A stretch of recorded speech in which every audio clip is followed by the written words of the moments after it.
শুধু দর্শক মণ্ডলী, আমি জাতীয় প্রেস ক্লাবের মধ্যে কবি এম মনিরুল ইসলাম সাহেবের ধারাবাহিক পর্ব হিসাবে একটি সংক্ষিপ্ত সাক্ষাৎ গ্রহণ করছি। আমাদের চ্যানেলগুলোর পক্ষ থেকে আমি খন্দকার মাসুদুজ্জামান। মনিরুল ইসলাম সাহেব, আপনি যে শুধু যশোর থেকে এসেছেন, দীর্ঘদিন দেখলাম আপনি আন্দোলন সংগ্রামের সঙ্গে ছিলেন। বিশেষ করে রাজধানী ঢাকার বিভিন্ন রাজপথে আমার পেশাগত দায়িত্ব নিয়ে কাজ করতে হয়েছে এবং আমিও আন্দোলন সংগ্রামে ছিলাম। আমি নিজেও আহত হয়েছিলাম।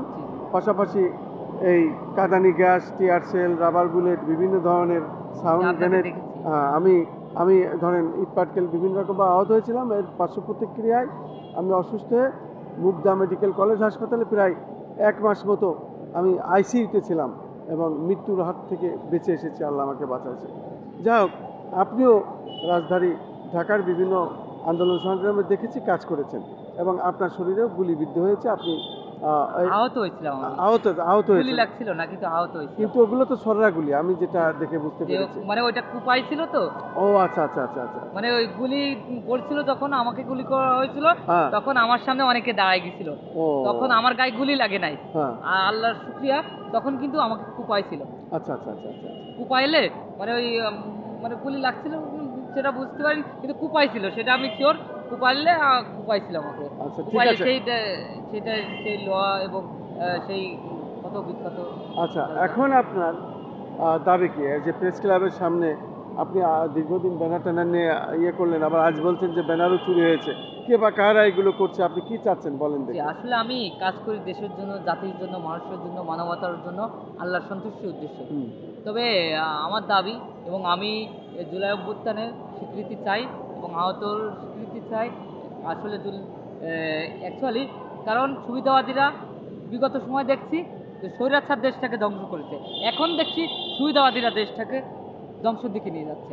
অ্যাকচুয়ালি অনেক সুবিধাবাদী দেখছে জুলাই যোদ্ধা সেজেছে এবং আহত সেজেছে। সেই জায়গাতে আমি মূল ভূমিকা থেকেও এই জুলাই অভ্যুত্থানে মূল ঘোষক, প্রথম ঘোষক হয়েও আমি কিন্তু স্বীকৃতি পাই নাই। এবং আপনারা তো রাজপথে দেখেছেন আমাকে, এবং আমি কি করেছি সেটা তো আপনারা দেখেছেন। এবং আমি তো বহুবার আহত হয়েছি, বহুবার বিনা দোষে জেল কেটেছি এবং গুম হয়েছি বহুবার। কিন্তু সেই জায়গা থেকে আপনারাও গুরুত্বপূর্ণ ভূমিকা পালন করেছে, আমার সাংবাদিক ভাই সহ, কবি সাহিত্যিক সহ সর্বস্তরের মানুষেরা গুরুত্বপূর্ণ ভূমিকা পালন করেছে। এবং সেই জায়গা থেকে দেখছি যে বৈষম্য, আমরা বিগত সময় বৈষম্য ছিলাম, এখনও বৈষম্য। কেন?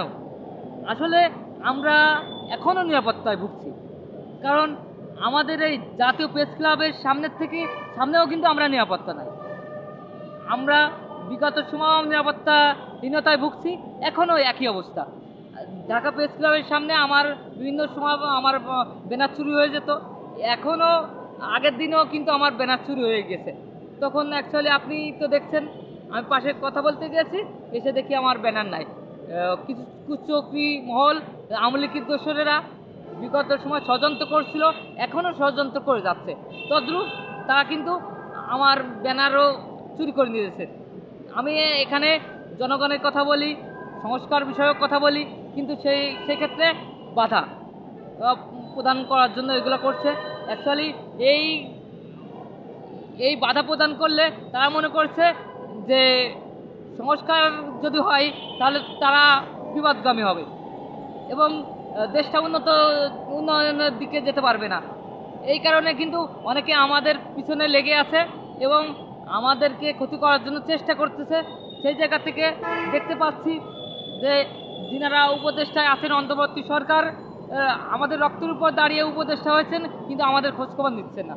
আসলে দুঃখের বিষয়, আসলে দুঃখজনক বিষয়, এবং আমরা হতাশ।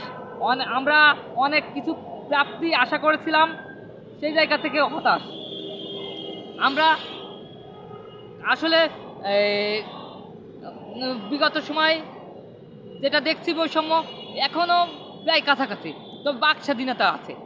তবে দেখতে পাচ্ছি আমি দলের চেয়ারম্যান, তবুও কিন্তু প্রধান উপদেষ্টা বিভিন্ন দলকে ডেকেছেন, কিন্তু আমাকে কিন্তু ডাকে নাই।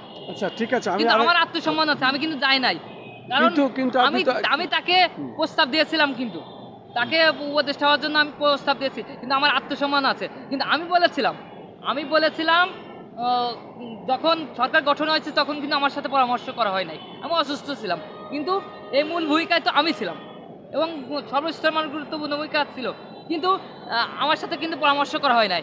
আমি বলেছিলাম যে বায়তুল মুকাররমের থেকে শপথ গ্রহণ করা হবে, নাই শহীদ মিনার থেকে, কিন্তু সেটা করা হয় নাই। কিন্তু দেখছি যে স্বৈরাচারের দোসর অর্থাৎ স্বৈরাচারের কাছ থেকেই কিন্তু শপথ গ্রহণ করা হয়েছে। আসলে এটা দুঃখজনক বিষয়, এটা আসলে আমার আত্মসম্মানে লেগেছে, কারণ যে জন্য আসলে এই রক্ত দিয়েছি, আসলে শহীদেরা জীবন দিয়েছে, আমরা আহত হয়েছি, আসলে যে সোনার বাংলাদেশ বিনির্মাণের জন্য আমরা এত ত্যাগ করছি, কিন্তু সেটা ধ্বংসের দিকে চলে যাচ্ছে। এটা আসলে খুব দুঃখের বিষয়। আমরা নিরাপত্তা না, সেই জায়গাতে দেখছি আইন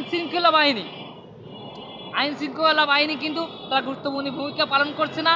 তাদের সামনে লুটপাট এবং যখন দুর্নীতি এবং খারাপ কাজ হওয়া সত্ত্বেও তারা কিন্তু দেখেও না দেখার ভান করতেছে।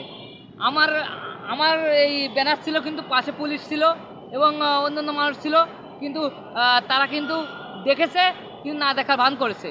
সেই জায়গা থেকে আমরা দেখতে পাচ্ছি, আমরা জানি কিন্তু অনেক আইন শৃঙ্খলা বাহিনীর ভিতর কিন্তু স্বৈরাচারের দোসর আছে, কিন্তু এগুলা সংস্কার করার দরকার ছিল এবং বলেছি, কিন্তু এগুলো দেখা হচ্ছে না, কারণ আমার সাথে পরামর্শমূলক কোনো কথাই বলছে না উপদেষ্টা মণ্ডলীগণ। আসলে দুঃখজনক বিষয়, আমি হতাশ এবং আসলে প্রতিটা ক্ষেত্রই সংস্কার করা দরকার, এগুলো বলে যাচ্ছি, কিন্তু সংস্কার হচ্ছে না। কিন্তু আপনি তো রাষ্ট্রপতি পদপ্রার্থী জি। উল্লেখ করছেন ব্যানারে, আমি আগে প্রচার করেছি। জি অ্যাকচুয়ালি আমি বাংলাদেশের রাষ্ট্রপতি পদপ্রার্থী এবং অনেকে আমাকে বাংলাদেশের রাষ্ট্রপতি করতে চায় এবং রাষ্ট্রপতি না হতে পারলেও আমার এলাকার অধিকাংশ মানুষ আমাকে এমপি করতে চায়। তবে আমরা দেখেছি অনেক এমপি এবং রাষ্ট্রপতি সহ যারা দায়িত্ব ছিলেন, রাষ্ট্রপতি যারা ছিলেন, ওনারা দেশ চালাতে ব্যর্থ। সেই জায়গা থেকে আমি রাষ্ট্রপতি পদপ্রার্থী। এবং কোন এলাকা থেকে আপনি এমপি নির্বাচন করতে চান? আমি যশোর 88 থেকে এমপি পদপ্রার্থী। এক্ষেত্রে সবার সার্বিক সহযোগিতা কামনা করছি। এবং এমপি নির্বাচন করার পরে আপনি রাষ্ট্রপতি পদপ্রার্থী ইনশাআল্লাহ তখন যাবেন ইনশাআল্লাহ। এর আগে যদি রাষ্ট্রপতি হওয়া যায় আলহামদুলিল্লাহ। আসলে রাষ্ট্রপতি পদত্যাগের জন্য 7 দিন অন্বেষণ করেছিলাম, সংবিধান পরিবর্তন করার জন্য 7 দিন অন্বেষণ করেছিলাম, সর্বদলকে ঐক্যবদ্ধ হয়ে আসার জন্য অনুরোধ করেছিলাম, প্রেস ক্লাবে প্রোগ্রাম করেছিলাম এবং প্রেস ক্লাবের সামনে সংস্কার বিষয়ক কথা বলতাম, কিন্তু আসলে এই বিষয়ে গুরুত্বপূর্ণ ভূমিকা দেখতে পাচ্ছি না। আসলে আমি হতাশ। তবে এক্ষেত্রে সবাইকে বলবো যে আমরা সবাই সব ভেদাভেদ ভুলি, সোনার বাংলাদেশটাকে গড়ে তুলি। ধন্যবাদ আপনাকে অনেক এই সংক্ষিপ্ত সাক্ষাৎ দেওয়ার জন্য। আমাদের পক্ষ থেকে, আমাদের চ্যানেলগুলোর পক্ষ থেকে আমি খন্দকার মাসুদুজ্জামান, জাতীয় প্রেস ক্লাবের মধ্যে, রাজধানী ঢাকা।